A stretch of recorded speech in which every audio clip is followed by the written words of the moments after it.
Good morning, majors. Today we're going to go over Unit 4, Day 8 notes. So this first part is a warm-up. Just going to review what you've gone over before, CPCTC and before, the congruent triangles. And then we're going to look at the congruence and overlapping triangles. So I want you to pause the video and answer this question. How many triangles are in this figure? And you'll be surprised, there are more than you think. Now, they say to separate and redraw these two triangles ABD, ABD, and DCA.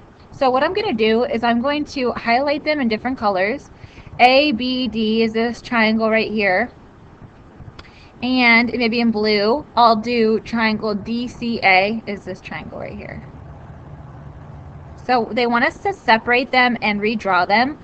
DCA is this triangle right here, and this is D, and this is C, and this is A. ABD is this triangle right here.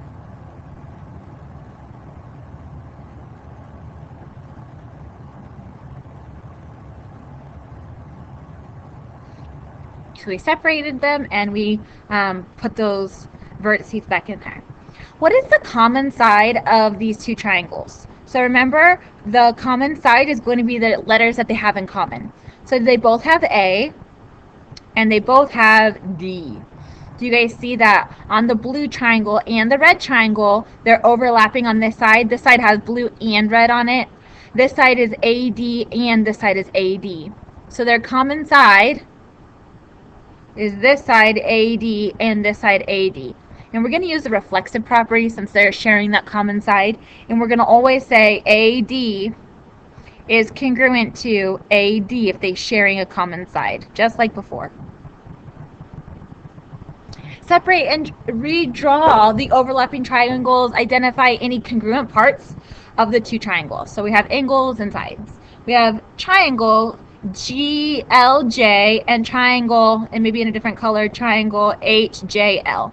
So I'm going to highlight one of them in green. GLJ, it's just like the last one. And then highlight in blue. HJL.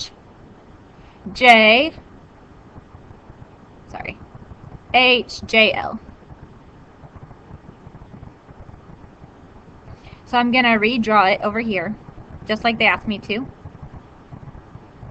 This is H, this is J, and L.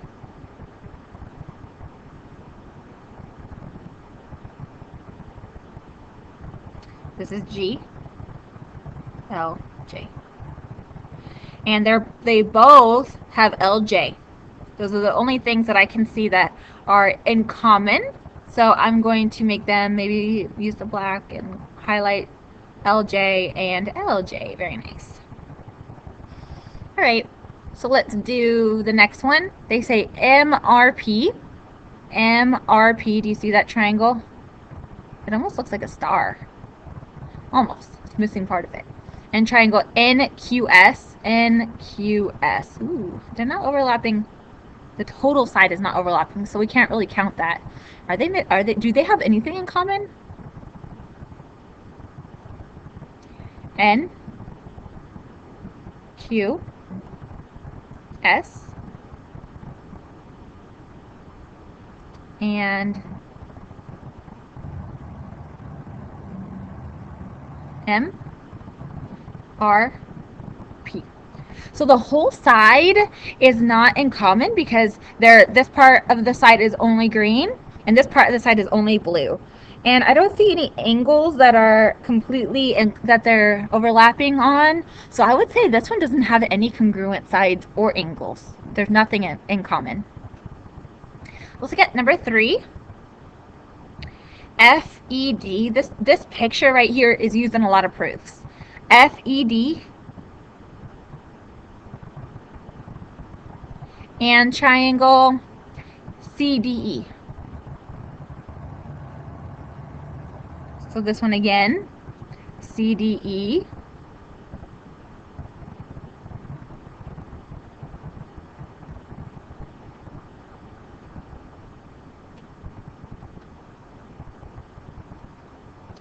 F, E, and D. You can tell E and D, they are sharing a common side. I don't see any angles that they have in common. I don't see any. Let me split ED right here, and ED right here. So we could say ED is congruent to ED because of the reflexive property. Or they just want us to mark in the congruent sides or angles. In this case, we don't have any angles. Now, you guys can try number 4. I will put that on Edpuzzle. Let's try this proof. So we're starting with AB is congruent to CB. Let me put it in red. AB is congruent to CB. That's going to be our first statement. AB is congruent to CB.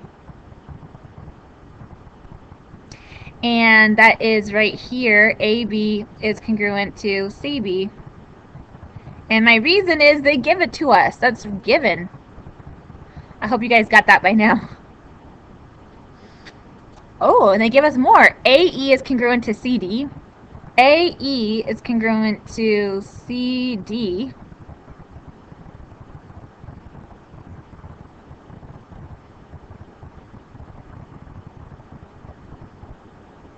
And I plug that into my triangle, which is very important, which is also given. And they tell us also that AED, this triangle, is congruent to CDE, this triangle. So they're actually like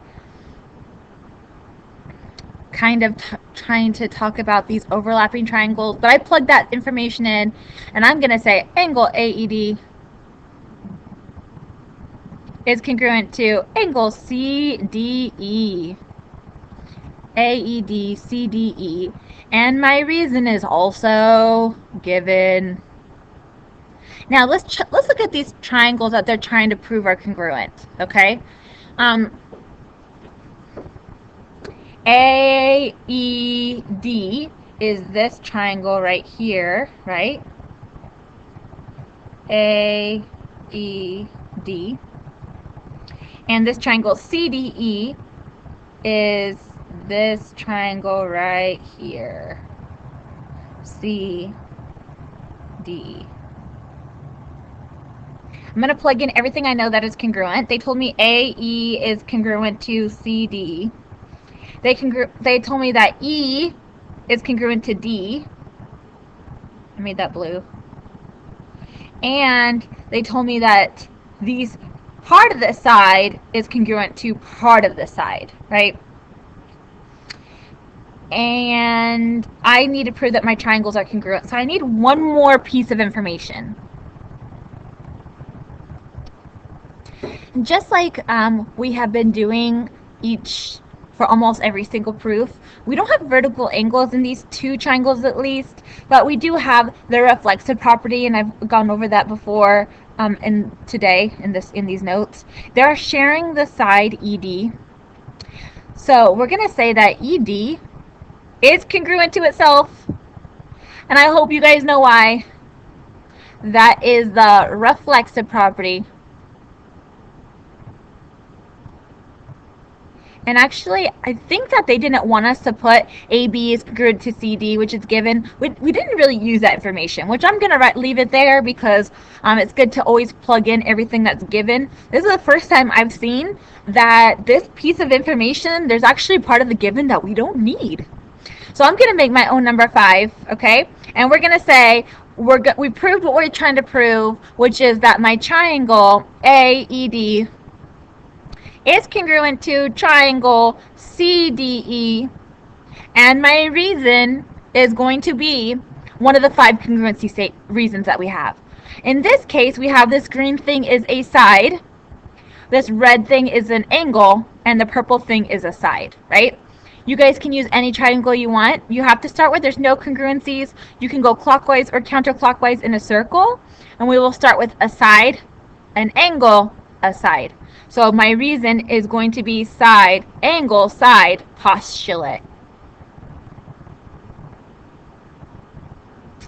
All right, guys, we have one more.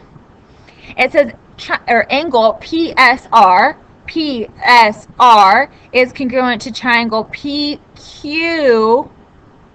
are, and PQR, sorry, are right angles. So PSR, this is a 90-degree angle. Right angle means 90-degree angle.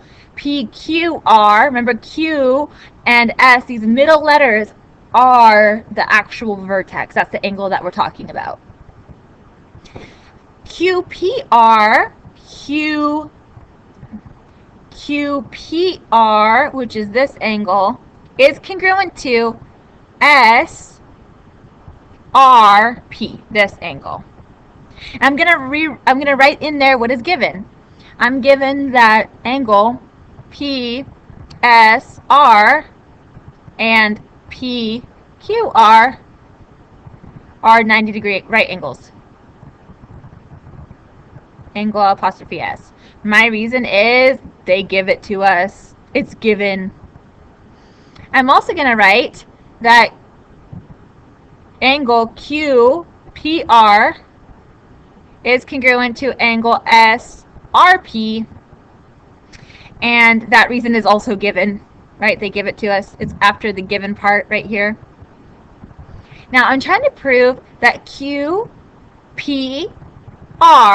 is congruent to SRP. So these are our intersecting triangles. We've gone over these many times.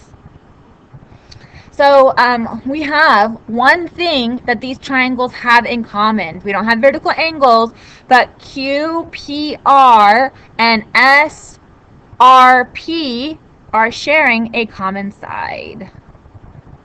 So I can say that PR is congruent to PR because of the reflexive property. Okay, so that is a common side. So I'm just looking at my bottom triangle here. Do I have enough information to prove that my triangles are congruent? I have a 90-degree angle. I have another angle, and then the very next side. So actually, we're done. So now I can say what I'm trying to prove, which is that my triangle QPR is congruent to triangle SRP. And that is angle, very next angle, the very next side. Postulate. Don't forget that word. All right, guys. Have a great night, and I'll see you in class tomorrow.